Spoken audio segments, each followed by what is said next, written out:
Order, order. First debate of the afternoon is legal aid. Dr. Julian Huppert. Thank you, Mr. Weir. I hope this is a very timely opportunity for us to debate the issue of legal aid, a vitally important component of our legal system. Opportune because although the government consultation, a consultation that received around 5,000 responses, has closed, the government hasn't yet published a response. There's therefore, I hope, still a chance for the government to listen to concerns from all around the House before it provides its final recommendations. And I'm delighted to welcome the Minister here to respond to the debate, and more particularly to listen to it. He and I spent some time in debate in 2005. While I didn't always agree with his positions on everything, he did show then that he would listen to an argument, and I hope he'll show the same character today. One of the basic pillars of our legal system is supposed to be that the law is accessible to all, not just those who can afford it. And in another committee, we're seeking to reform the law of libel to ensure that success goes to those who have truth on their side, not those with the most money. And here we discuss legal aid, the manner in which we ensure that all have a fair chance to access the law and to see justice done. Now, the government has been at pains to emphasise its commitment to access to justice, and we would all, I hope, agree with the government's stated position that access to justice is a hallmark of a civil society.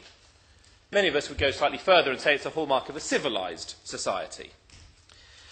Now, the Green Paper that announced these proposals suggested that the Ministry of Justice believes that legal aid has expanded far beyond its original intentions.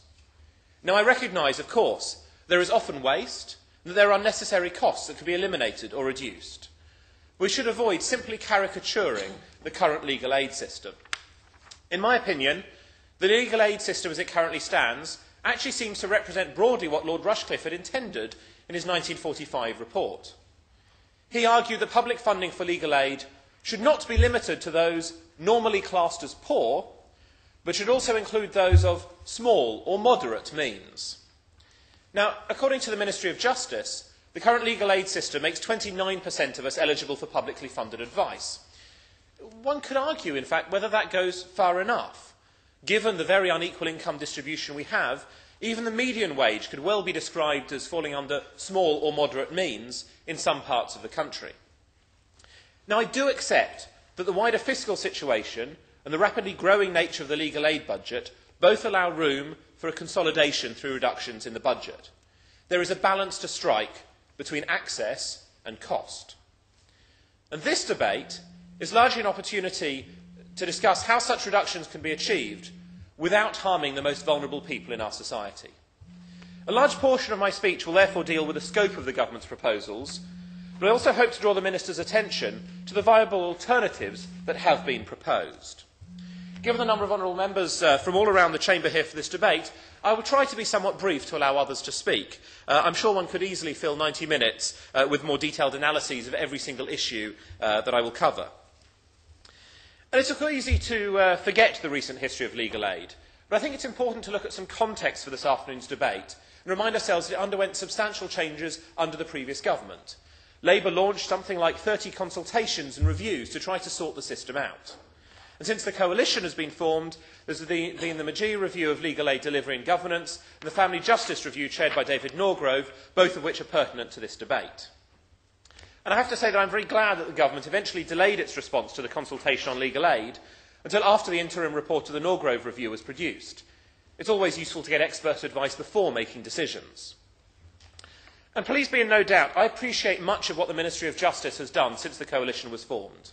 In general, I admire the liberal proposals on sentencing and other areas stemming from the Secretary of State and his team of ministers, though they may not thank me for that praise for their liberalism. And it has been particularly good to see a renewed emphasis on evidence and on justice reinvestment, taking us away from the obsession with prisons and punishment and renewing our desire to see criminals rehabilitated. We want less crime, not just to be harsh on the criminals after the event. But there are problems with the government's proposals, many of which will be familiar to the honourable members who have been following this debate. And honourable members will also want to familiarise themselves, if they haven't done so already, with the excellent report from the Justice Select Committee, chaired by my right honourable friend, the member for Berwick-upon-Tweed, the large majority of which I agree with. And I want to focus particularly on the effects of the proposals on access to advice on social welfare law, particularly with regard to immigration law, family law and children and young people. I will also highlight what I believe are the unintended consequences of the government's proposals on Citizens Advice Bureau and other organisations. But I think first it's worth questioning the central decision at the heart of the government's proposals. From the off, they considered it impossible to pare down any further expenditure on criminal legal aid. Like many others, I remain unconvinced that we should leave criminal aid, legal aid, entirely untouched when it accounts for more than half of the total budget, even if it has come for close attention previously. Now, obviously, I don't want to deny people access to justice in criminal trials, but I do believe there may be further scope for savings there. And I hope the Minister will heed that note of slight uncertainty and respond to it when he speaks on. But there are other areas where my uncertainty is more than slight. The main one of these is family law. And I have received many representations from organisations and individuals right across the spectrum, from those who need legal aid to those who provide it, and almost everything in between. And I cannot overemphasise the concerns these people have over the possible effects of the government's proposals. Time and time again, I've heard the same criticisms. The government has brought forward proposals without properly researching the effects of the current system, without adequately justifying their stance. And that as a result, the unintended consequences of the proposals, if implemented, could be regressive and widespread. Indeed. I do thank my friend for giving way, and he's making a very strong case. Does he agree with me that there is a big danger that people in a whole host of vulnerable groups could really be disadvantaged in front of the law? Mental health, those suffering domestic abuse as opposed to domestic violence, rather more narrowly, learning disabilities, we can go on and on and on.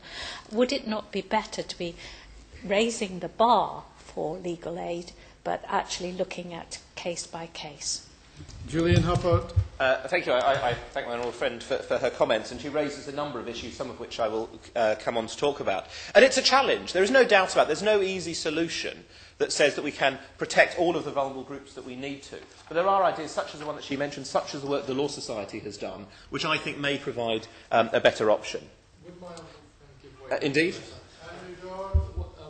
Whilst my honourable friend is making an excellent case, and congratulations on that, does he not agree that rather than this review being largely budget-driven, that it should at least begin with an understanding that legal justice is inextricably linked to social justice, and that the impact of many of the changes proposed by the government, particularly in the area of homelessness, for example, where it should be very narrowly defined at the time when government's own policies in homeless legislation, in housing benefit and other areas are going to create a very disruptive impact in that particular sector. Therefore, we need to have a legal aid system which is actually able and flexible enough to be able to assist those who are going to find themselves very much on the margins of society. Julian Huppert. Indeed, I thank my honourable friend for coming to the debate and making his extremely valuable points. And indeed, he's right that actually social justice does lie at the heart of so much of what is happening, and the lack of social justice that we see in this country, the widening disparity between the rich and the poor, which continued under the previous government and is a really sorry blight for all of us. And that affects so much of public policy. We know, for example, in the field of healthcare, that actually one of the worst things in health is the effects that social injustice and deprivation has on health. Actually, that's a much more fundamental problem that we need to solve than exactly what happens in an A&E hospital, and the same goes for the examples that he gave. But if I could now turn to the issue of family law, which is one that particularly concerns me. And I'm indebted to a number of people for drawing my attention to this. But in particular, I'd like to thank Joe Miles, a fellow in law at Trinity College in Cambridge, where I used to be a fellow, who's put a lot of effort to try to produce evidence-based assessments of the Green Paper's proposals. And I know that she has been in touch with ministers as well. Now, the Green Paper's reforms in the area of family law constitute a radical reduction in the scope of private family law issues for which legal aid is available. And the policy is based on two premises. And perhaps to say they're outright false is going too far, but they are questionable and not well justified. These premises are, firstly, that spending on legal aid fuels litigation, and secondly, that mediation is the clear alternative. Now, in some cases, there is no doubt that lawyers on each side, and I declare an interest as a non-lawyer, ramp up the cases in order to earn fees. And they make a tense situation worse for individuals, as well as expensive to the state, and, of course, to the side which doesn't have legal aid. But it's not clear that this is common or regular. And, in fact, it is very probably because clients are currently able to see a solicitor that litigation is avoided in many cases.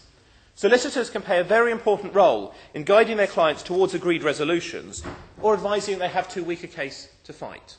Without professional guidance, badly founded and badly prepared litigation conducted by the client in person will surely follow and grow. This will mean an inevitable, probably substantial rise in the number of litigants in person in the family courts and the costs associated. I have seen no evidence for the assumption that the government has there will be no significant impact on court operating costs.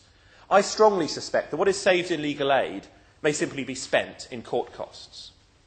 The result will be that, as ever, those who have money will have access to justice.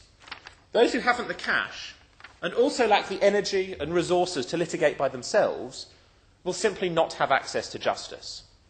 And those who have not been able to enforce the other party's private law responsibilities will have to fall back on the state for housing and other support, another cost to the Exchequer.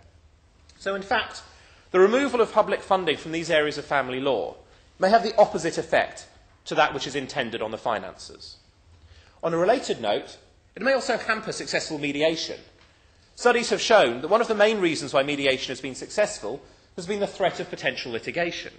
This encourages people to adopt sensible positions and so to settle. Will it still work as well in the absence of this as a plausible threat? Would my honourable friend give way? Indeed. Thank you. Thank you. I will declare an interest, if I may, in this debate, having been a legal aid family lawyer. Just picking up the point of mediation, does the honourable member agree that mediation actually can be quite useful, but it's no panacea, and it frequently fails, often when there's an imbalance of power, which is often the case in family matters. And it concerns me that the government's proposals do rely on mediation.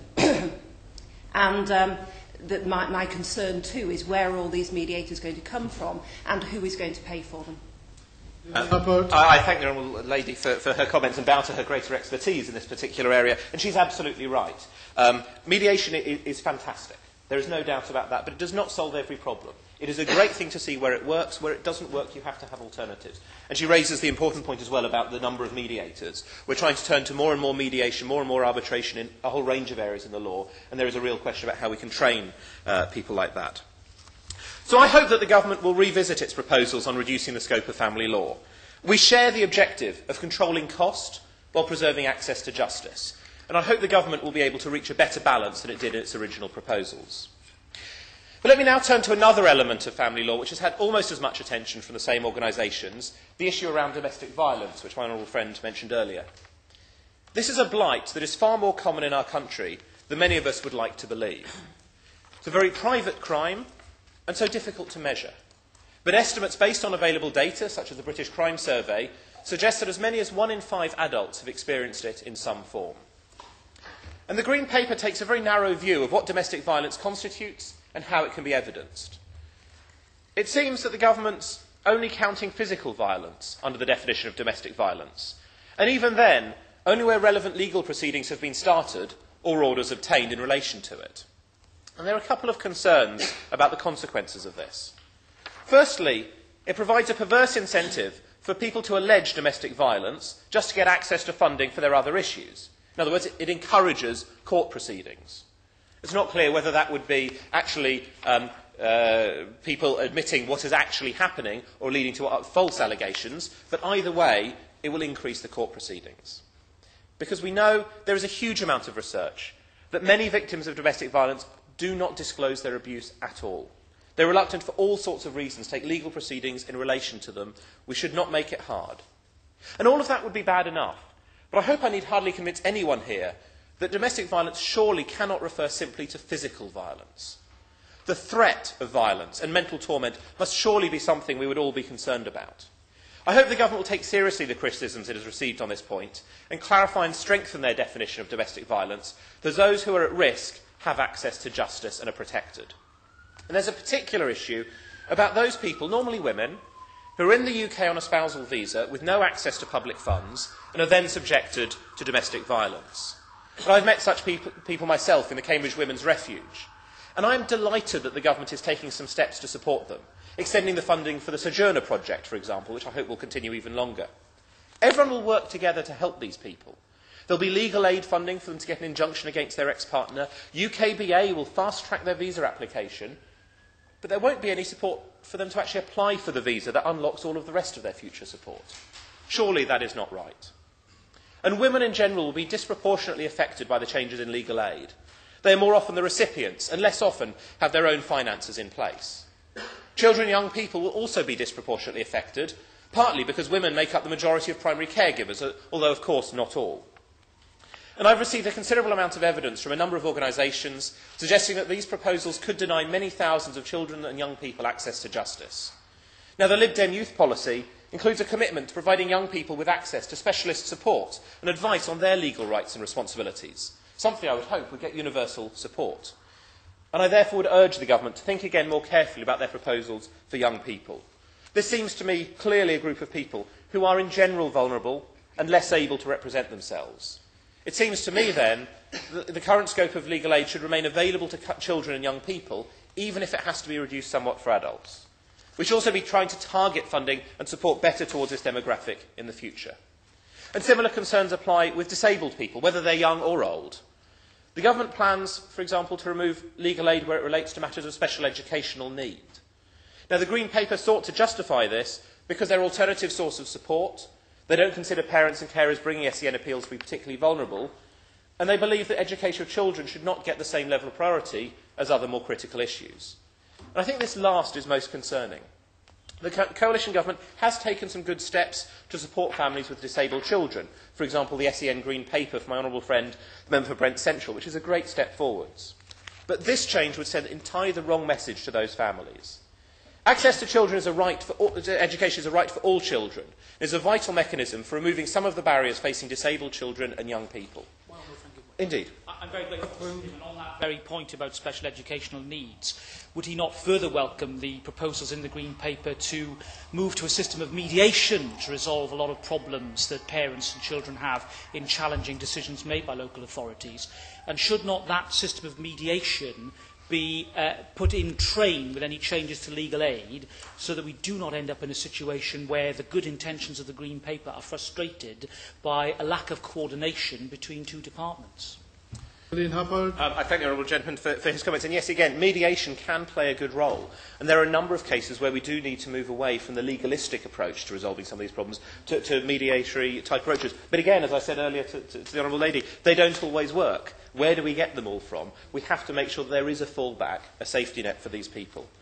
I can't deal with all of the issues about this area. I assume the government has seen the briefings from the Children's Society and the Special Educational Consortium, and I hope the government will look at those. I'm sure other members have seen them as well.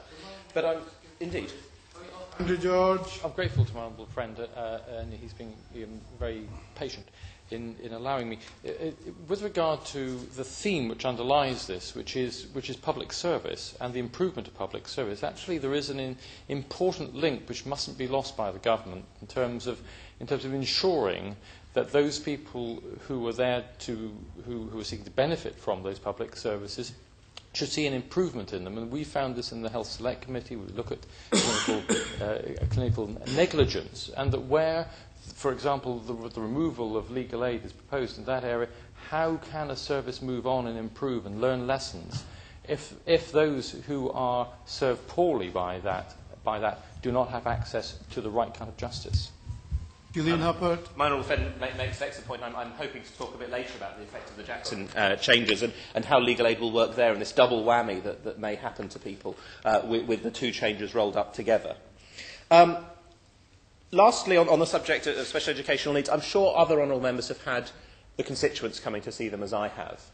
And my constituents take special educational needs appeals for their children very seriously. They are very concerned. I've had a number of people coming to see me. They are terrified, both about what happens for their own children and about the future. They see education for their child as absolutely critical for the future of that child. Now, I could talk about other areas, but time is moving apace. There are other areas I wish to discuss. And the next thing I'd like to raise is the issue of immigration law. And honourable members may be aware I have a passionate interest in issues around immigration and asylum, and I chair the all-party parliamentary group on refugees, as well as being a member of the Home Affairs Select Committee. It's a great pleasure to see the chair in his place. And if I could now talk about the proposals about immigration law. Now, I'm, of course, very pleased that asylum will remain within the scope of legal aid, but it's extremely concerning that other immigration cases have been excluded. Even under existing arrangements, immigration legal aid providers are struggling to remain viable. If we confine legal aid just to asylum, then it is doubtful whether good quality practitioners will continue to be available in this area. And I have to say there is already a surfeit of poor quality lawyers and advisors working in this field. We would all benefit from better provision being available because many of those people are simply not up to scratch. Indeed. And congratulate him on this debate. Is he aware that there are many legal aid practitioners who were dealing largely with immigration matters in inner London have now gone under? And if one goes to any immigration appeal tribunal hearings, which I frequently do and represent people at them, there are a disturbing number of very strong claimants, very strong cases that go completely unrepresented, and as a result, all kinds of family breakup and misery results from this. It's not a great deal of money to invest in getting a reasonable access to justice for some of the most vulnerable people. I thank the honourable gentleman for his comments, and he is absolutely right. I'm not an expert on the position in London itself. I know the position around Cambridge, and there is a shortage of good people, and I see that with my constituents time and time again. Indeed. I'm most grateful to him for the work that he does as chair of the all-party refugee group and indeed on the select committee. Further to the point made by the honourable member for Islington North, one of the problems is if the specialism disappears, and there are specialist legal aid lawyers dealing with immigration, then our constituents, who are very vulnerable in those circumstances, may go to unscrupulous immigration advisors, get charged huge amounts of money, and at the end of the day are left with absolutely no recourse except to come to us as members of Parliament, and we're not really qualified to give them that advice. Julian Huppert. Indeed. No, I thank the right honourable gentleman for his comments. I find it astonishing just how many constituents I see who have been advised poorly. I mean, it is shabby. The most extreme example was one lady who was applied through a lawyer, got leave to remain, went to renew her passport and discovered the whole thing was a forgery. We're still trying to resolve how to fix that one. We need good quality, decent lawyers, not rather shabby, disreputable people in that space. But actually the main point I wish to make here is actually about the approach of the UKBA, the border agency, in dealing with issues. And there is a well-known sticking point around their attitude. There is rarely scope with them for negotiation or mediation. And UKBA seems to take the view they'll stick to their decision until ordered by a court to change their mind, almost regardless of the evidence. And we've seen this in so many cases where applications for right to work from people have been ignored until UKBA was ordered to deal with them by higher courts. Many applications for refugee reunion that are refused are then overturned at appeal. And it seems that the appeal system is currently being used by UKBA as a safety net. Under the government's proposals, these cases would no longer be in scope for legal aid, and there would not be the opportunity to fix the errors that UKBA is making. And I want to urge the government to listen to practitioners representatives of asylum seekers and refugees. The government should ensure that asylum support remains in scope as a high priority, and should ensure that applications for family reunion should be treated as an extension to a claim for asylum and also to be in scope for legal aid purposes. Now, there are certainly cases where applicants with a poor case do abuse the system, looking for appeal after appeal in a fruitless quest for victory. But there are also those with a strong case who have to go through repeated hurdles to get justice. And actually the key solution is for UKBA to get more decisions right the first time, as the Immigration Minister has accepted when I raised it in the Chamber. Again, there's a lot more I could say on this point, but I want to give a brief example of the impact that the government's proposals may have on service providers, having spoken quite a lot about their effect on different vulnerable groups, and then I will allow other honourable members to speak. And I've had a lot of comment from a range of organisations and individuals who provide support. I wish I could talk to all of them, but let me just focus on the role of Citizens Advice Bureau, as I suspect all honourable members will appreciate the vital role they play in our constituencies, not least in preventing the flood of casework we all receive from becoming even more torrential. And Citizens Advice have produced detailed briefings showing the unintended consequences of the government's proposals on social welfare law work. Their cost-benefit analysis makes a very strong case for retaining and even strengthening their role. For instance, their research finds that for every £1 of legal aid expenditure on housing advice, the state potentially saves £2.34. On debt advice, the state saves £2.98. On benefits, £8.80. And on employment advice, £7.13. With rather impressive understatement, Citizens Advice suggests that the Ministry of Justice gets a good return from expenditure on legal help in these areas. Now, they estimate that if funding were no longer available for these categories of law, at least £172 million additional costs would accrue for both state and society. And what effect would these proposals have on the CAB service more widely? Over half of the Bureau surveyed in December last year said the changes to legal aid scope and the reduction in fees would pose a real risk to the continuation of their local advice service as a whole. I'm sure I don't need to remind honourable members of the havoc that this would wreak in our communities, and the large amount of extra work that would almost certainly come our way as a result. And I would also, in passing, praise the excellent work by Rachel Talbot and the Cambridge Citizens Advice Bureau, who are always there to help me and my constituents. And also I'll praise Cambridge City Council, who managed last year to provide them with a 25% increase in their grant, and I wish all councils took such steps rather than pulling resources from such vital public services. Time is running short, but I wish to raise two more brief points. The first, as raised by my honourable friend earlier, concerns the effect of combining these legal aid proposals with the Jackson proposals in clinical negligence cases. Jackson was actually very clear and said, I stress the vital necessity of making no further cutbacks in legal aid availability or eligibility. The maintenance of legal aid at no less than the present levels makes sound sense and is in the public interest. Will the government take account of this plea and avoid a double whammy from legal aid changes and the Jackson changes, meaning that those who have suffered through error would not be able to continue with their case? And lastly, let me flag up a concern raised with me by Andy McGowan, who is the Access and Funding Officer of Cambridge University Students' Union. He was one of those rare people on free school meals who got to Oxbridge, as the government would like to see more of, and he would like to practice as a criminal legal aid solicitor, driven by a motivation which I'm sure we would all endorse, to help the most vulnerable in society. He asks, how can he fund the legal practice course in the absence of the training contract grant scheme, knowing that he will be unlikely to be paid as well as those lawyers for whom money is the principal motivation? If we lose people like Andy from the profession and public service, we are creating a less fair future for many years to come. It's not my intention to simply attack the government's proposals without offering an alternative. I don't think that's a helpful or effective way of approaching a debate, and I'm always disappointed when various MPs don't come up with alternatives as to how they could do things differently. And there is clearly much in the government's proposals that is sensible. But I cannot claim to be an expert on legal aid, and I've relied very heavily on the hard work of many other people in the course of this speech. I'm grateful for all of them for the work that they do to preserve what is good about the present system, for the wider struggle to provide access to justice for all, especially the most vulnerable. The case I've attempted to build has drawn on research and evidence done by others. And the same is true of the alternative I would like to offer the government. The Law Society, which was for so long officially responsible for legal aid, has continued to play a major role in shaping the debate around this important subject. They have produced an alternative set of proposals aiming to go beyond the savings the government has set out. Their savings are projected at £384 million and could even reach slightly more, but at the same time they claim to be able to protect the vulnerable people I have spoken so much about. I would suggest that the government is duty-bound to look very seriously at their proposals, and if they are workable, to adopt them. If the government really is serious about access to justice, it must listen to those who know what is needed to provide it. I look forward to hearing what other honourable members have to say and to hearing the Minister's response. I hope that he will signal a willingness to modify the proposals from those originally made in the light of the concerns that have been raised. Thank you.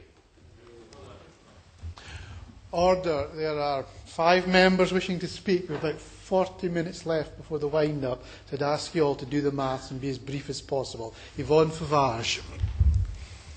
Mr Weir, it's a pleasure to serve under your chairmanship as always. And I would like to congratulate the honourable member from Cambridge on securing this debate. There have been many quotations used in support of legal aid from the Magna Carta forward, and I'd like to add another from George Washington, that the true administration of justice is the firmest pillar of good government. And I firmly believe that the current proposals to reform legal aid risk rocking the very foundations of that pillar. I submit that I'm not alone in this. Over 5,000 responses were received by the Ministry of Justice consultation, and there were a number of common concerns. The loss of most early intervention advice and access solely through a telephone gateway. I believe that this will disadvantage the most vulnerable, the disabled, the elderly, those on a low income with a prepaid mobile phone, often ringing about their debt issues, those with mental health issues, people whose first language is not English, and many others. Expansion of telephone advice is welcome, but it shouldn't be the sole means of contact. Which brings me to another issue. Where are the people who are found ineligible to be referred? The assertion is that advice and help are available from other sources, and that is frankly inaccurate. Many of the organisations identified in the Green Paper either do not provide or do not have the resources to provide specialist face-to-face advice. Government delivery agencies such as Job Centre Plus and independent tribunals do not and cannot ever provide independent advice. In the absence of alternative provision, I fully expect that many more social welfare and other legal problems will turn up at the MP's surgeries and casework services. Civil legal aid is being disproportionately cut, and particularly social welfare law, and this will disproportionately affect the not-for-profit providers who provide over 75% of the social welfare law advice under the contracts of the Legal Services Commission. I don't believe I exaggerate when I say that taken in conjunction with the other reductions in funding from PCTs, local authorities and central government, the effect on this sector will be catastrophic. Over 50% of Citizens Advice Bureaus surveyed said that they do not expect to survive or will certainly be much reduced. Again, where will these people go who use the much loved and much trusted services?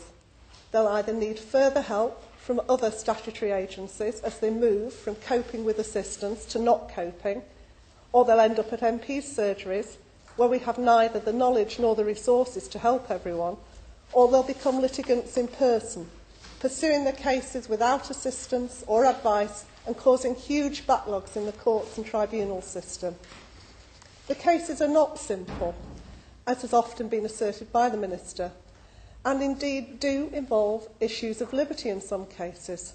I have previously mentioned a case from Wigan Citizens Advice Bureau where the client had been convicted of benefit fraud and with the assistance of a specialist advisor appealed and was able to reduce the amount owed from £27,000 to £236.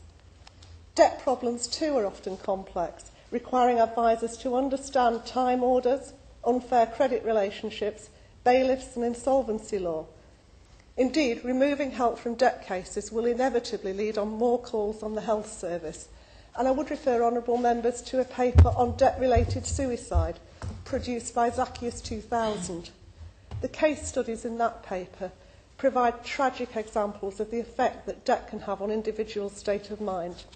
Taking away legal aid for people in debt will mean 110,051 fewer people will have access to that advice, apart from perhaps to the fee-paying debt management sector who look to take a profit out of misery, whilst often providing a poor quality and inappropriate service.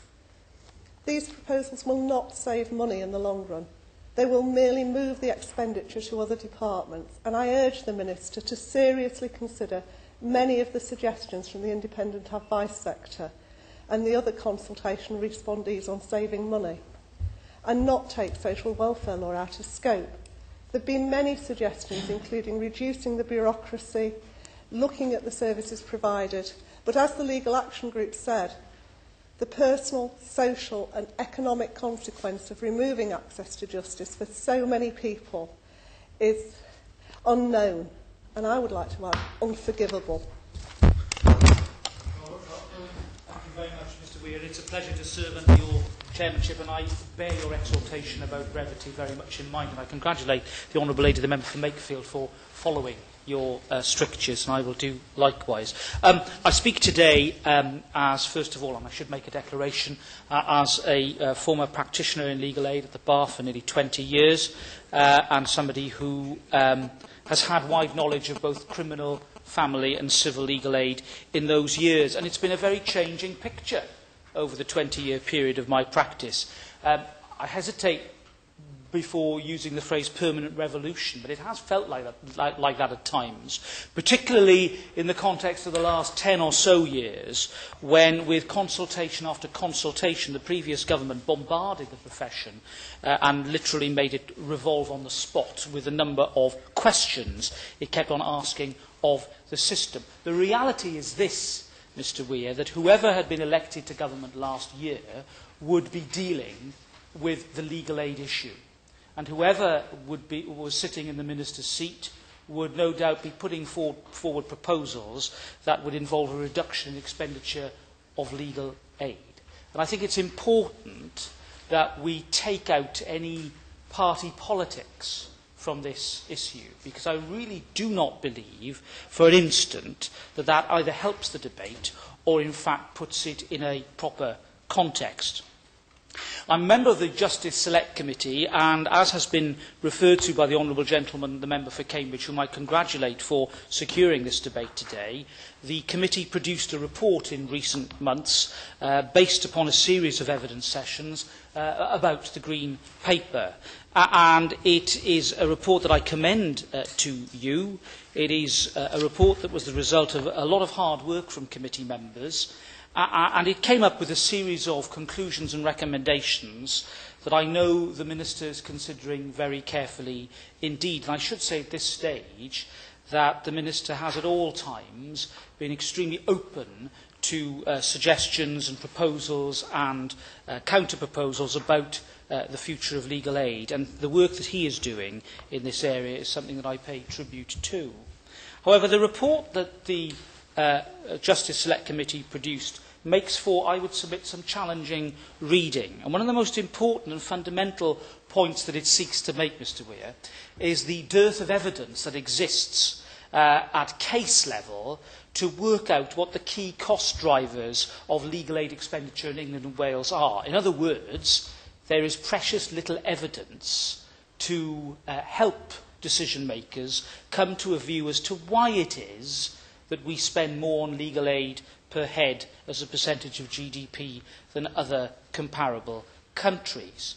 And it is the strong view of the committee that far more academic research needs to be done domestically in order to work out the reasons for expenditure on legal aid. As part of my research into the subject, a couple of facts shone out. One was the fact that we tend to prosecute many, many more cases in England and Wales than in other jurisdictions. And also the fact that some of our processes of law are much more complex than in other countries. One example I can think of is in the field of welfare benefits law, which without the guidance and help of a lawyer can be a real minefield for litigants and lay people. But an important fact that we must not overlook is the global view of expenditure on legal processes. Because I think it is wrong just to look at legal aid in isolation. We should be looking as well, Mr. Weir, at the cost of prosecutions and the cost of court processes, that is the judiciary. And when you look at those three areas together, the Council of Europe's most recent report offering comparators between England and Wales and other European countries shows that our expenditure as a percentage of GDP per head is equal to the average. So suddenly, the assertion that we spend more on legal aid compared to other countries becomes a little hollow, I would say. And therefore, perhaps we should be very careful before basing any policy developments upon assertions such as that. Having said that, it is quite clear that there are a number of areas where we can make reforms to reduce expenditure on legal aid. Now, we were particularly struck as a committee by the evidence of Sir Anthony May, the President of the Queen's Bench Division, who reminded us that when it comes to the scope of judicial review, there was a case to say that for what has been described by a Lord Justice of Appeal as the merry-go-round of appeal on appeal relating to asylum cases, there was a case to be made for the removal of legal aid in those cases. Now, there could be a substantial saving to be made there, and as my honourable friend, the member for Cambridge, said, it is incumbent, I think, upon either committee members or members of Parliament to come up with constructive proposals which can offer real and effective savings in expenditure. But, you know, the problem doesn't begin and end with the law. As has already been said, the quality or lack of quality of decision-making in government departments has led to to an explosion in appeals. The Department of Work and Pensions is a notable example. A statistic that came before our committee was that 92% of decisions that were appealed from the DWP were successfully appealed. Now that speaks volumes, I'm afraid, for the poor quality of decision-making.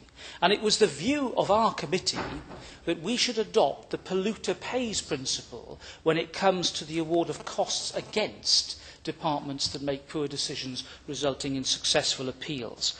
In other words, placing an incentive upon government departments to get their decisions right in the first place.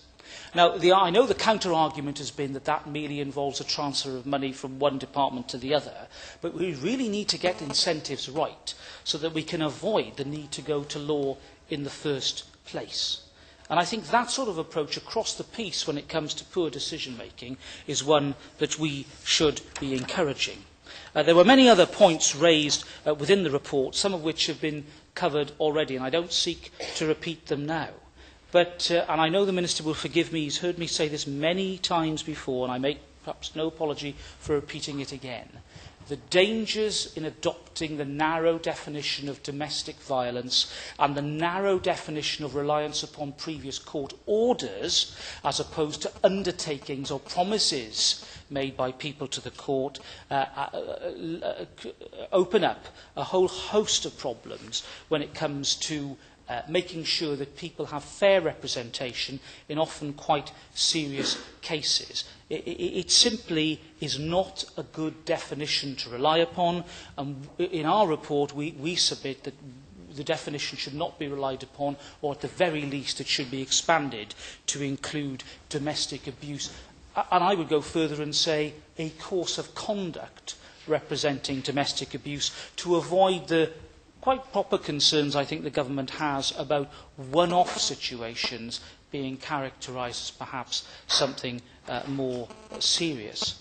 So for all those reasons I would submit that, and I would argue that more work needs to be done to improve the scope of the Green, to improve the ambit of the Green Paper, and to make sure that any changes to the legal aid system do not disadvantage those who genuinely need it. Thank you.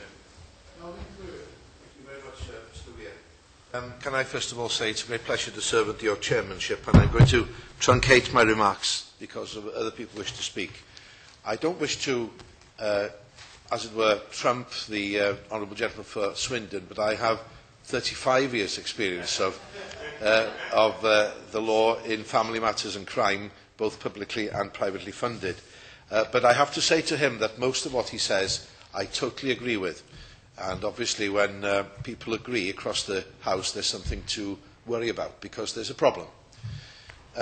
He's laid out some very important facts in what he had to say. He's a member of the Justice Select Committee, as I am, and he's made several points that I was going to make. But I really do wish that the government would slow down. Many of these changes, including this one, are being rushed. They're being rushed without, in my view, adequate time for real consultation. Yes, there have been 5,000 consultees and so on, but it's been a rushed job, and it's been one which has left a real fear out there. Desmond Hudson, the Chief Executive of the Law Society, for example, says, if the government persists with these proposals, it would represent a sharp break from the long-standing bipartisan consensus that effective access to justice is essential to underpin the rule of law. And to that I say hear, hear. But I'm very concerned, and I'll confine myself, due to the time constraints, to the whole issue of family law. I recognise there are problems with immigration law, there are problems with welfare law, housing, and many other parts of the, as it were, social welfare legal system. But I'm going to confine my remarks today to the whole issue of family proceedings. And as was said, there is a mistake, I think, albeit one of these with consequences that weren't imagined at the time. But the way in which the qualification criterion of violence has been framed, to me, is utterly unworkable. And as a practitioner, the same as the Honourable Gentleman for Swindon, I've seen occasions where accusations are made for various reasons, but it is absolutely sure as I'm standing here, that there will be accusations of violence being made simply to avail themselves of a legal aid certificate, being the only way that they would be represented. And the other things I have to say, the other thing I have to say is quite clearly, victims of violence may be brought to a court by others seeking to continue their control over them. So as the Honourable Gentleman says, we need to look at the definition. It's abuse, it can be mental abuse, it can be all kinds of other dominant abuse by not always male and female, but mostly. And a situation where there's, to use European parlance, an inequality of arms. So in effect, that will also mean that if somebody is able to afford a lawyer and the other party is honest enough not to say that there's been violence, the other party will not avail herself, probably herself, of any assistance. And that, to me, it has to be wrong. I accept, by the way, that mediation is a good step forward in some ways. It's been tried for many years in a great number of areas, as far from us now as, for example, multi-million-pound shipping contracts. It seems London is the mediation capital of the world. Good luck to those lawyers. But this is an entirely different kettle of fish. I've received dozens, if not hundreds, of letters from individuals, from lawyers practising in this field. And let me just make this point. Every time a lawyer makes a claim that loss of legal aid will mean damage to the public, it's always thought to be special pleading on behalf of the lawyer. Let's cut to the chase. Legal aid lawyers haven't had an increase in their fees for the last 11 years. So actually, if you want to become a fat cat, you do not open up a legal aid practice. And I suspect, although he should not get involved, that the chairman knows that as well as a lawyer himself. But anyway, I make that point. It's not a question of special pleading or self-serving. It's because these people are dedicated to providing the service. And if any person has been in court when there's a question of a family being broken up permanently, inasmuch as one party will never see the children again, and I've been, it is a very fraught and emotionally charged situation as well. Yes. These proposals also rely on judges, chairmen of tribunals and magistrates having the time to give advice to litigants in person. And does the Honourable Member agree that that time simply does not exist? Judges already have back-to-back lists. And just to give an example, in my county of Kent, there's already a 5-month waiting list for a parent who is being denied access to their child to see a judge. That is totally unacceptable for any parent. Yes, that's absolutely right. And that is partly because of judges' time, but it's also to do with Kafkas and various other things as well. But the Honourable Lady is absolutely right. And let me make this other point. If a person seeking legal aid, in order to protect his or her relationship with his or her child, is denied legal aid, they're not going to walk down the road and say, well, tough, that's it, I'm not going to have anything done about this, so I'll walk away. That person is going into court, very often without the expertise and the knowledge, perhaps, and the learning to do the job properly, even doing himself or herself down in the circumstances. As I think it was Sir Nicholas Wall who said when he gave evidence to the committee, with a matter such as a child, people don't give up easily, nor should they. Nor should they. And the other point is he was making, and others have made, the courts will be flooded out with litigants in person. And any conceivable saving the government are looking at now will be swallowed up with that heading alone, let alone anything else. And we know under the Children Act 89 of the no order principle. It's going to be driving these people to go to court in order to ensure that they do have contact with the children. I would urge the Minister, by the way, as some kind of a backstop, to look again at the Family Law Act 1996, Section 64, for which I was responsible, and that would give the children independent representation, because nobody in this room, I believe, nor indeed anywhere else, would want to see the children suffering. Because really, that's what it's all about. When parents break up, they might throw things at each other, they might do whatever they want. Ultimately, the damage is done to that young person or persons in the middle.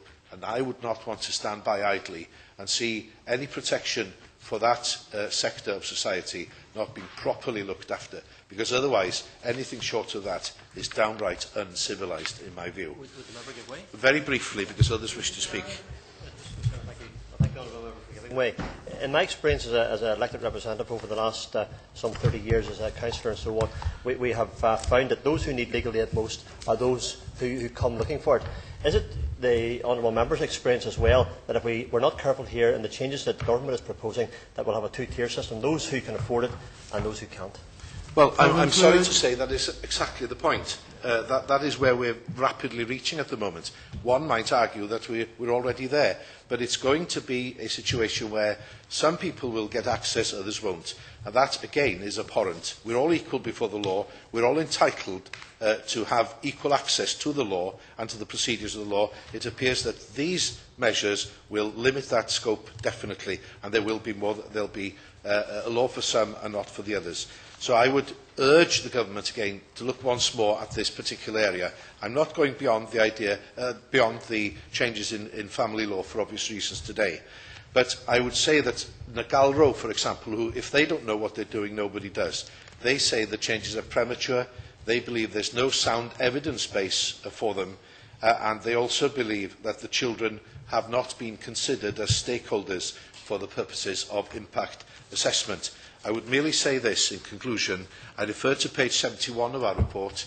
The main part of that has been quoted by the Honourable Gentleman for Swindon about domestic violence as a criterion. I'd urge the government once more. The Minister did say, in fairness to him, before he came, when he came before the committee, that he would look again. With respect, he's had time to look again. Will he tell us today whether he's got a better definition which will not, in fact, work against the best interests of the children we're all here to protect? Tom Brake. Mr. Weir. And could I just start by congratulating my honourable friend, the member for Cambridge, for securing this debate and setting out succinctly many of the challenges the coalition government faces in both reining in the budget, but also seeking to minimise the impact on those reliant on legal aid. I think what is not in dispute today is that budget reductions need to be made.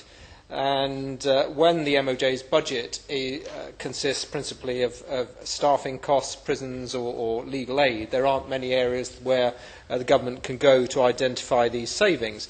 And I think also it's true to say that a number of organisations that I have met, and I'm sure other members have met, have confirmed that in their view there is the potential for savings, and indeed the Law Society and others have set out ways in which these could be achieved. I'm not going to run over the growth in expenditure that there's been on legal aid in recent years. That is well known.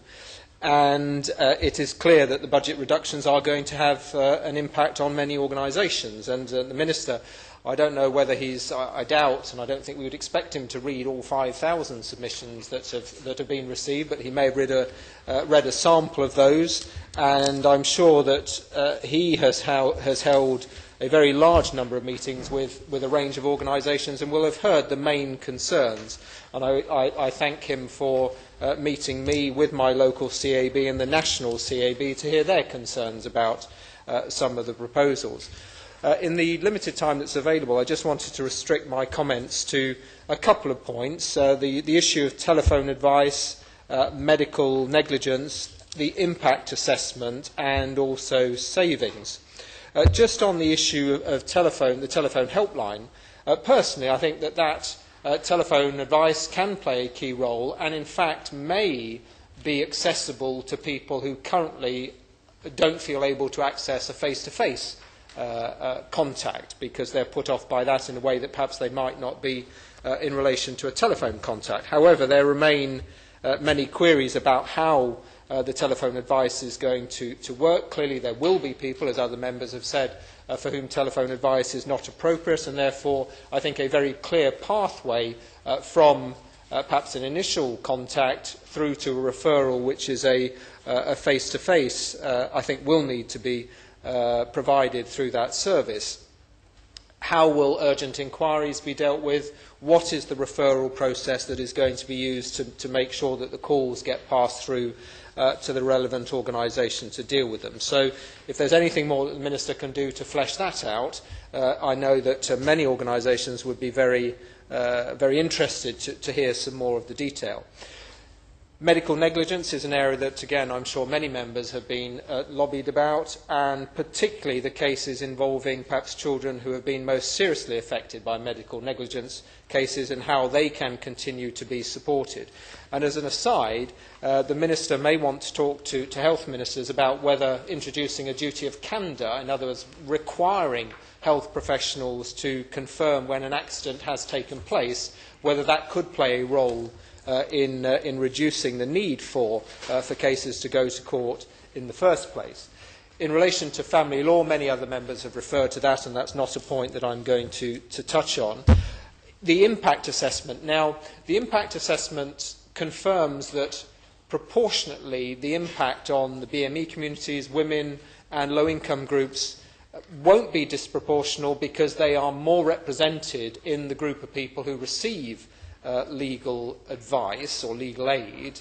I would hope, however, that the coalition government would want to try and redress that and not simply accept that that is the case, but still put more emphasis on ensuring that those groups were not proportionately affected by it because they are disproportionately represented in the people who receive legal aid presently.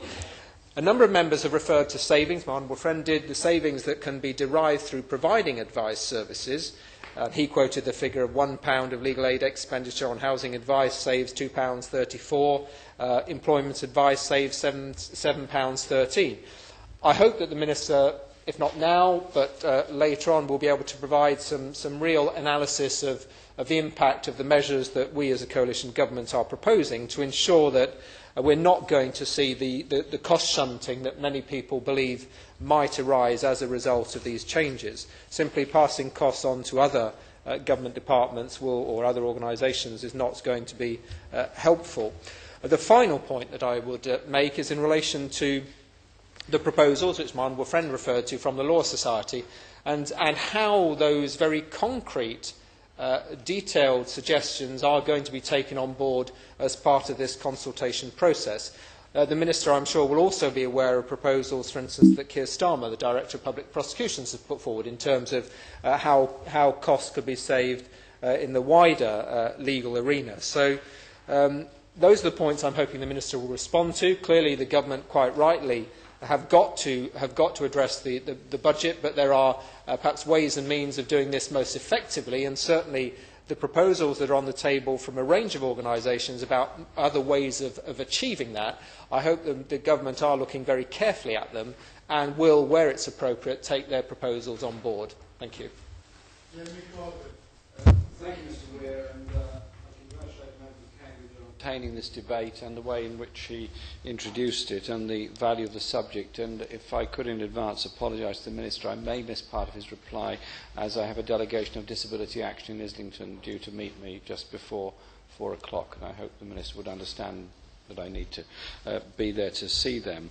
This is not the first, and I suspect isn't the last debate we're going to have on legal aid, and I hope when the Minister replies he will give us an idea of when the government is going to respond to the consultation, and that there will be adequate time for us to digest the response and also a full day's debate on the floor of the House long before any legislation or changes are actually put into place, because it must be almost unprecedented to have 5,000 replies to a consultation of this nature. And I'm sure the Minister has read all of them, and I hope he's read the one from Jeremy Corbyn MP for Islington North, because that one was laboured over greatly and was the subject not just of my own views on it. I indeed called a consultation meeting of local legal aid practitioners, advice agencies, the local authority and others, and what I put forward is on their behalf as much as my own, and their views are extremely strong on the situation, as you might imagine. And I would just say that the knock-on effect of legal aid and the Department of Justice budget in support for advice agencies is very, very important indeed. Now, I don't believe that people should litigate for the sake of litigation any more than anybody else does, and effective citizens' advice bureaus or anybody else play a very important part in giving people justice, access to justice, ahead of the danger of going to law. Therefore, cuts in CAB, cuts in advice budget are simply not very sensible at any time, particularly at a time when many people are facing economic difficulties. And within that, I do pay an enormous tribute to Islington Council, who've just managed to reopen the Citizens Advice Bureau, and it opened on the 1st of April, and it is heavily overloaded already, as we predicted, but it's doing its best in the circumstances, and commendably, there is a liaison arrangement between the Citizens Advice Bureau, Islington Law Centre, Islington People's Rights and the local authority to ensure they share out responsibility and specialties for particular areas of help that are needed. And I think that is very good. So it ends the idea of competition between advice agencies, particularly where funding is concerned. There are many issues to be covered, but I want to be very brief because obviously the front benches need to reply. The issues of housing are massive and enormous and face people in inner city communities such as I have the honour to represent probably more than anybody else. And if I just quote from the Shelter a briefing on this, an email I received from Anne Baxendale of Shelter. The government is proposing to remove all housing benefit cases and a third of other housing cases from the scope of legal aid. Shelter is alarmed that this is happening at the same time that huge changes are taking place within homelessness legislation, social housing tenure and housing benefit system. I'm already getting people coming into my advice bureau, as indeed Islington People's Rights are, the Law Centre and the CAB, who are being told that their housing benefit or housing allowance is insufficient to meet the new rent levels, and even with the transitional payments, they're nowhere near it. In some cases, they're £100 per week and more light on the demands. The only alternative for them is to move somewhere else, probably cheaper, if they can afford to, with all the uprooting that goes on. These people are scared and terrified and desperately need access to good quality legal representation to protect their situation at a time of emergency. Taking legal aid away from these cases is simply grossly unfair at this time, indeed at any other time come to that, but particularly at this time. Issues relating to children, I'll be very brief on, because there isn't much time, but the question of children and immigration issues are very, very great indeed. And whilst I understand, appreciate and welcome the fact and applaud the fact that asylum cases have been removed from this, and contrary to what the member from Swindon South said, I don't believe there is an endless merry-go-round of endless appeals. What I do find is there is incredible degrees of inefficiency by the Home Office and the Borders and Immigration Agency, that asylum cases often hang around for years, and I'm embarrassed to tell people that they've got to wait a year for a reply to a letter, and that if they phone up the Home Office it's going to make it worse for them. That is not the way a public department or public service should ever respond to anybody. And so keep the legal aid for asylum cases, but he might say to his colleagues in the Home Office, could they kindly get round to replying to letters and not losing files? I've said this to every government, so it's not a party political point. And indeed, I said it to my own government, and I say it to any government. And so the question of only giving legal aid for cases of detention is simply unfair, because if legal aid is given, an application is made and the immigration case person is then released from detention, they then lose legal aid, they might end up back in detention, so they get legal aid again, so that they are on a merry-go-round. It's simply not credible that you can make that sort of rather arbitrary distinction between detention and support for immigration cases. I think you either support immigration cases or you do not. I don't see how you can draw that simple distinction in that way. Yes, of course, a good way.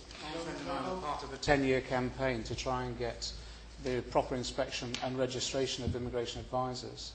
These measures could take us back to those back street advisors again, where people most vulnerable are exploited in dreadful ways, and as a result of that, wind up in detention.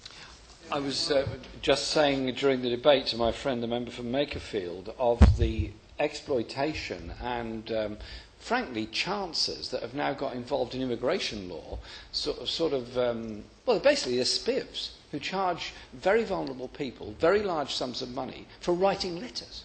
No more than that. Some of them are not even qualified. And my friend, the member for Hayes and Harlington, is absolutely right. For many years, we campaigned in this House for proper registration of immigration practitioners, an end to immigration advisors, who are often unqualified people in any respect. And the late Bernie Grant, former MP for Tottenham, was extremely active on this issue. And we basically got rid of most of these immigration advisors. They're all back. They're all back big time, and they're making a great deal of money out of extremely vulnerable people. And so I'm sure the Minister is aware of this. It has been reflected in many of the submissions that have been made, and I look forward to a response that actually recognises that issue. Obviously, in the final point on children, there's removal of legal aid for education cases. I have a distressing number of immigration cases, not a vast number, but they're often very distressing, and those people do need and deserve representation, because some children who get suspended or expelled from school then have to go to another school. Unfortunately, their reputation and their files often follow them around, and they end up being almost totally excluded from the whole education system. That isn't good for anybody. It's not good for them, and proper representation would often prevent that happening. The number of cases that are dealt with by legal aid in this country at the moment is 934,000 apparently, and the cuts proposed, unless the Minister is going to give us some very good news at the end of the month or whenever the reply comes in, is going to mean that over 600,000 people will not have access to legal aid.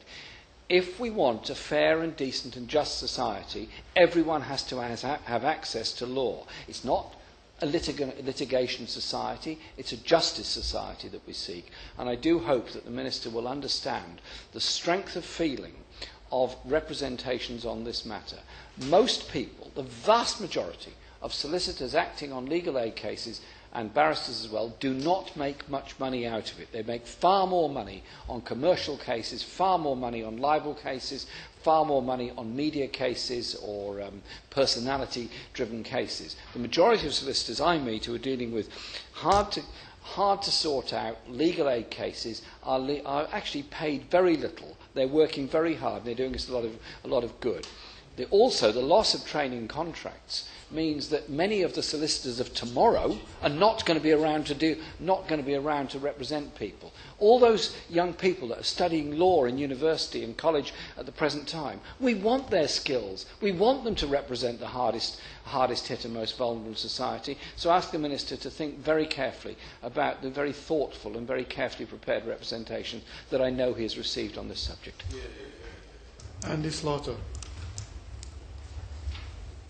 I start by saying what a pleasure it is to serve under your chairmanship, Mr Weir, and also by congratulating the Honourable Member for Cambridge for securing the debate, but also on a very thorough and persuasive speech. It's now 6 months, it was November last year that the Minister first produced his proposals to restrict the scope and availability of legal aid, and a lot has happened since then. This is in fact our third debate on the issue in this House, and I know he's debated it outside with others, including my noble friend Lord Bark, and the other place is debating the matter again next week. So many of the arguments should be familiar to the Minister. What I think we haven't had so far is any effective response to those. And I mentioned the members who have spoken today, because I think what we have seen today is, from all sides of the House, people who are committed but understand the importance of legal aid in our system. So among many good points the member for Cambridge made, the point on viability, or whether these cuts will actually leave a viable legal aid service at all. And the point from her experience that my honourable friend, the member for Makerfield, made, that telephone advice, however important, cannot be the only entry point to the system, and that the alternative provisions that have been suggested are not adequate and and have said themselves, those alternative provisions suggested by the government, to the tasks that have been set them.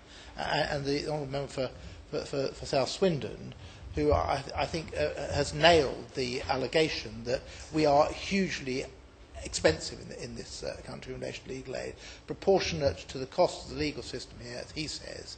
Legal aid spending, although it clearly has to be restrained, we have had false arguments, I think, that it is so disproportionate to what happens in other jurisdictions. And on member from Merrion, who has more experience, I think, than any other members here, who urged, and I think this perhaps is the key point coming out of this debate, for the Minister to think more slowly and more carefully and to make a decision not in the way that it has been portrayed so far, in a rushed way, but in a way that takes account of all those views that have been expressed.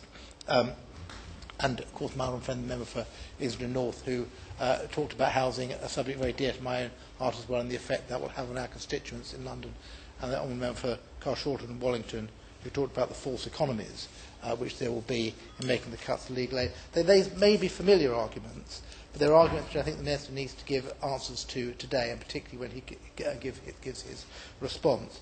He's also had the benefit of the Justice Select Committee's report, which took evidence from senior judges, the Minister himself, leaders in civil society, and criticised the lack of any evidential basis in his proposals. On issue after issue, from the increase in litigants in person, to the additional cost to the public purse, to the inability of alternative providers to pick up the pieces should his proposals come into force, the Select Committee told the Minister to slow down, to do some research, and then come back with revised proposals. Other organisations, particularly practitioner organisations, have done the work which the Minister and his civil servants haven't done in providing evidence of the effect of the changes. And I mentioned particularly the Legal Action Group, which took the original figure of 500,000 and showed, my old friend Felix North said, over 600,000. When one adds in the most up-to-date figures from the last financial year and the telephone advisory service that is there at the moment, the figure is actually near 725,000. That's almost 50% more than the government initially said. The Legal Aid Practitioners Group has taken this point on viability in looking at the fact that the entry point has to be through telephone advice. That has these disincentives. Firstly, many people will not be able to cope with that system. They rely on face-to-face advice. They will simply not access the system at all. But if we rely on that system, the broken down figures taken by local authority area show that the reduction in the service that can be provided face-to-face will be down to something like 7 to 10% of existing levels. That's not a sustainable level. If I take it purely as an example, but if you looked at my own borough, Hampton and Fulham, you'd go from 1,600 case starts at present to 155 under the new system. 155 matter starts would not be sufficient to pay one person's salary for a year. And if that is replicated across local authority areas, you don't have a service there at all. The Law Centres Federation has looked at the impact of cuts that have already taken place. So that includes local authority cuts, which are 53% in law centres, 61% in London, 100% in my own case. These ought to be taken into consideration before any legal aid cuts are put into effect, because they take effect from this financial year. And as has already been mentioned, the CAB, through the survey of its own members, has shown that more than 50% of those do not believe they will be financially viable once the cuts take effect. I do ask the Minister to listen to those voices that are hugely experienced and hugely articulate in that case. I think the Labour governments over the last 65 years have had a good record in setting up the legal aid system, in funding the first law centres, in increasing spending on both advisory services like citizens' advice, but also on social welfare legal aid. But we also restricted the growth in legal aid funding. We were doing that from 2003 onwards, and we will continue to do that. And I'm at a loss to understand why the government has abandoned some of the plans which we had to further restrict that growth, particularly in the tendering process, and particularly in the criminal legal aid field. Social welfare legal aid is only 5% of the total legal aid budget, and I hope that that is an area that the Minister is giving a lot of scrutiny to in deciding on revisions to his plans. I believe that removing social welfare legal aid from scope will give the whip hand to large public and private corporations. It will allow an inequality of arms that's unacceptable in the civil and criminal justice systems in this country. The other point that I would like to deal with briefly is who is affected most by this. The Minister said previously that, yes, it's inevitable that poorer people will be affected because it's poorer people who are receipt of legal aid. But I think that's a slightly glib answer, if I may say so. The brief that was prepared for today by the young legal aid lawyers, I think is an excellent brief, and drills down into those figures, shows that were the current proposals introduced, 44% of people who received representation last year and 68% of those who got legal help would not now receive that help. But 80%, more than 80% of those people who would lose assistance are in the poorest fifth of the population. The eligibility changes, which not a lot has been said about, but are also highly significant. Again, 80% of those who will be affected by those are in the poorest fifth of the population.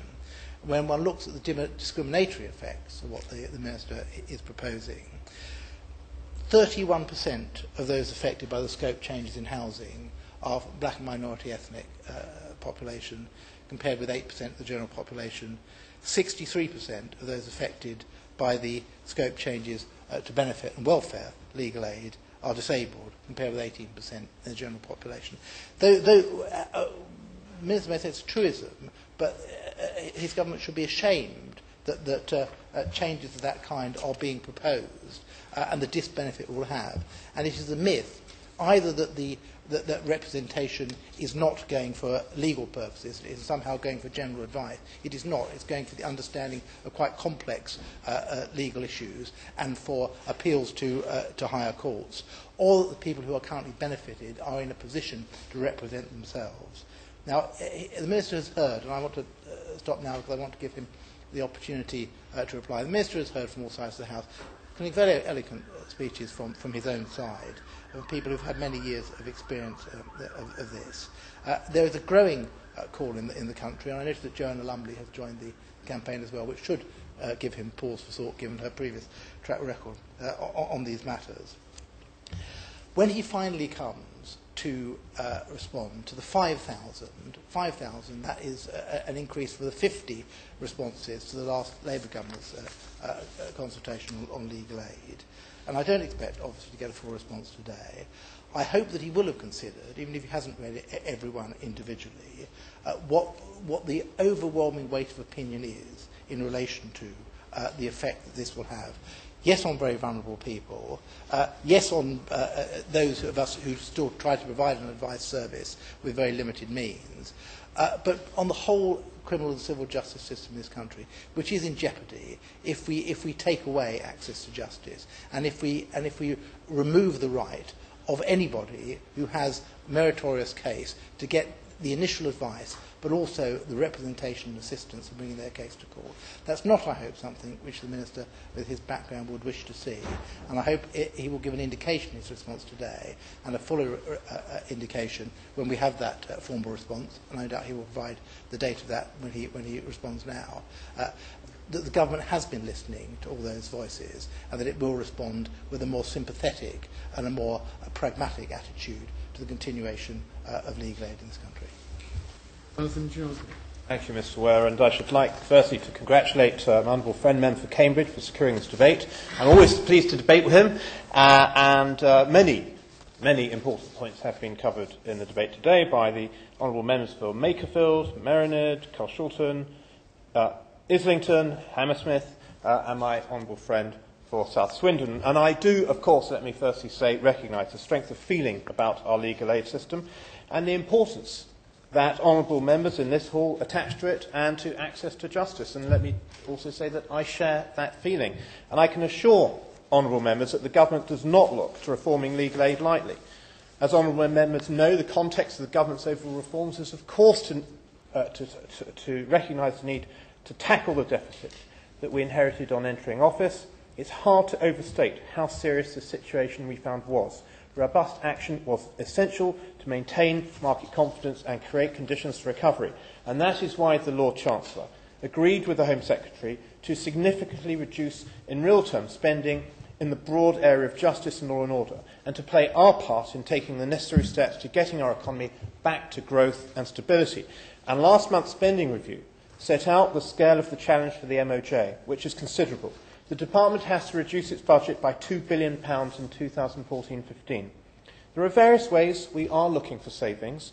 Legal aid, one of the three big areas of spending in the MOJ, is going to need to make a substantial contribution to that reduction, as is accepted, I believe, by all of the coalition parties and indeed by the opposition.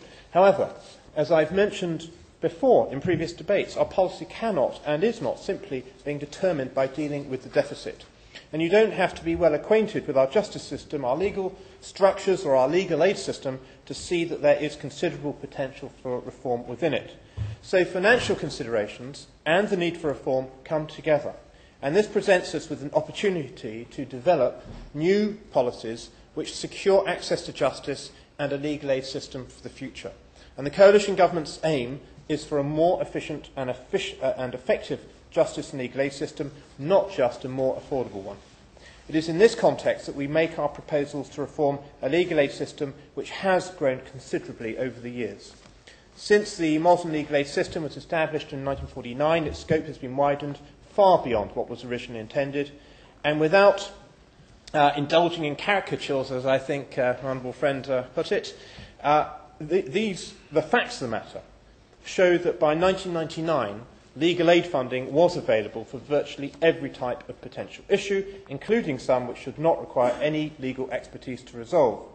Legal aid does form a vital part of a system of justice of which we can all rightly be proud, and the government is committed to maintaining and safeguarding this system, not least by ensuring that legal aid is appropriately targeted and set at levels which are sustainable in the long term. The scheme now costs over £2 billion a year, making it one of the most expensive schemes in the world, even, I say to my honourable friend for South Swindon, taking jurisdictional differences into account. And we need to understand that even after reform, we will still have one of, if not the, most expensive schemes in the world.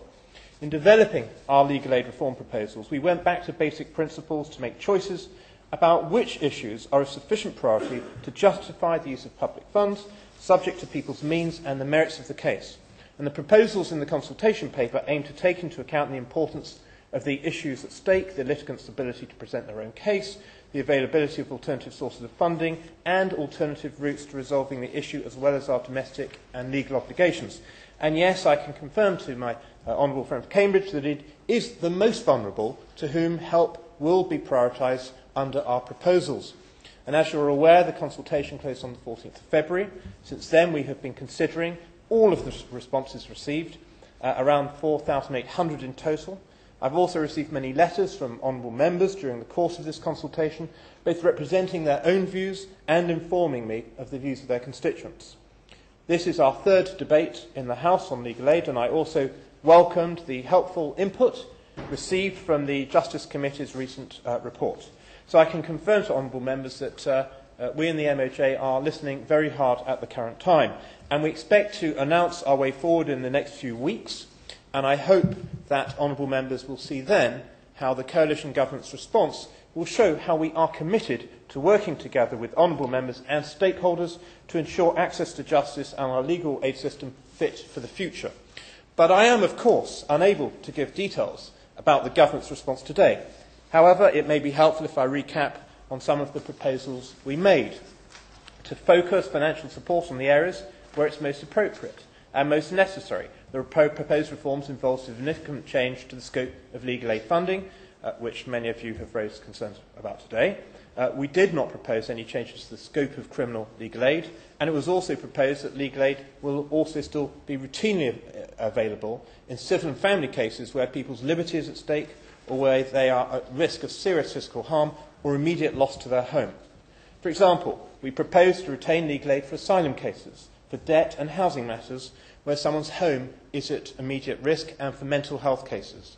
It will still be provided where people face intervention from the state in their family affairs that may result in their children being taken into care, for cases involving domestic violence or forced marriage, and I'll come back to that, and for immigration detention cases where the appellant's liberty is at stake. We also propose that legal aid should remain available for cases where people seek to hold the state to account by judicial review, and for cases involving discrimination that are currently in scope. Legal help to bereaved families in inquests, including for deaths on active service, should also remain in scope. I can confirm to honourable members, particularly I think Makerfield and Carshalton, that we are looking closely at telephone advice proposals.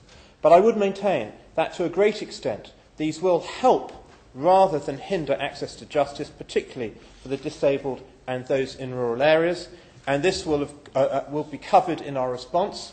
And of course there will still be times, we openly accept, when face-to-face meetings will remain required. The government further proposed to remove from the scope of the civil legal aid scheme claims of clinical negligence, where in many cases alternative sources of funding are available, such as no-win, no-fee arrangements. And we also propose to remove from scope the categories of employment, education, immigration, some debt and housing issues, and welfare benefits, except for some of these cases where there is a risk to anyone's safety or liberty, a risk of homelessness or discrimination. In many of these cases, the issues are not necessarily of a legal nature, but require information, practical advice, or other forms of expertise to resolve. We recognise that there would be some cases within the areas of law we propose to remove from scope which international or domestic law would require to be funded by the taxpayer. We therefore proposed a new exceptional funding scheme for excluded cases. For those cases which it is appropriate to continue to support with legal aid funding, it is important that the government secures the best possible value for money in the way that legal services are procured. The consultation paper therefore announced the government's intention to introduce price competition for legal aid in criminal proceedings, and in the longer term for civil and family cases too. Furthermore, detailed consultation on criminal competition will follow later in the year. In the meantime, the paper proposed some more immediate changes to criminal fee schemes that should help to encourage cases to be brought to justice more quickly and efficiently. For example, by harmonising the guilty plea fee paid for certain either-way cases regardless of venue, and for other Crown Court guilty pleas regardless of the stage of the proceedings. There was also a proposal to reduce all fees paid in civil and family matters by 10% and to exert greater control over the rising cost of experts' fees. We also made proposals to increase the proportion of advice delivered by telephone through the existing community legal advice helpline, and I've discussed that. We do recognise that there would be an impact of the proposals on funding for not-for-profit legal aid providers such as CAB. And I've had a number of helpful meetings over recent months with representatives of not-for-profit organisations to discuss the impact of the legal aid proposals and to listen to their concerns during the consultation process. Although I have to say that the figures mentioned coming out of the CAB are ones that I have queried in the past. However, legal aid here is only part of the picture. Local government, not the MOJ, is the largest single funder of the not-for-profit advice sector, and several other government departments provide significant funding. Indeed, legal aid only accounts for around 15% of the total income of CABs, and around a half of the Bureau do not receive any funding from legal aid. This is why a cross-governmental approach here is needed, and I can confirm that the MOJ is actively working with colleagues in Cabinet Office, BIS and other departments who either fund advice providers or deal with the impact if people do not receive the advice which they need, to identify how best we should work across government to examine this issue. And I've had a number of meetings with ministerial colleagues to consider how best this can be achieved. In the very little remaining time, I'm going to try and cover some of the specific areas that we have. And the Honourable Gentleman from Cambridge specifically mentioned immigration, and we do, of course, propose to keep legal aid for asylum cases. In the consultation paper, we propose to remove immigration cases from the scope, except for detention cases where a person's liberty is at stake, and cases before the Special Immigration Appeals Commission where a person may be removed or excluded from the UK on the grounds of national security or other public interest. The tribunal process in immigration cases is designed to be straightforward, and interpreters are provided. Separately to the legal aid consultation, I can confirm that we are piloting the provision of legal advice earlier in the asylum process to help improve the quality of asylum decision-making. And we are currently considering the responses to the consultation on this issue, and obviously we'll publish our response in due course. As to the relationship between immigration and domestic violence, which he discussed, we did not propose in the consultation paper to make an exception for immigration cases under the domestic violence rule, whereas we recognise that domestic violence victims may need more help with forms and procedures than other immigration applicants, what is needed is not necessarily specialist legal help. We are currently considering the responses on this issue again and will come back. But just to confirm, we did propose that legal aid would still remain for those seeking an injunction to prevent domestic violence, regardless of their nationality or immigration status.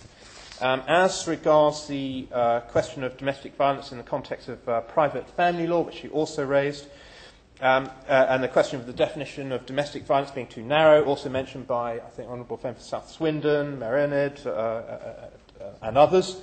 In the consultation, we proposed that private law family legal aid would continue to be available where there is objective evidence of domestic violence. We have asked for views on what would provide objective evidence of domestic violence, and that should therefore trigger private family law legal aid. We have been giving careful consideration to the points raised in the Order. I'm afraid we've come to run out of time for this debate.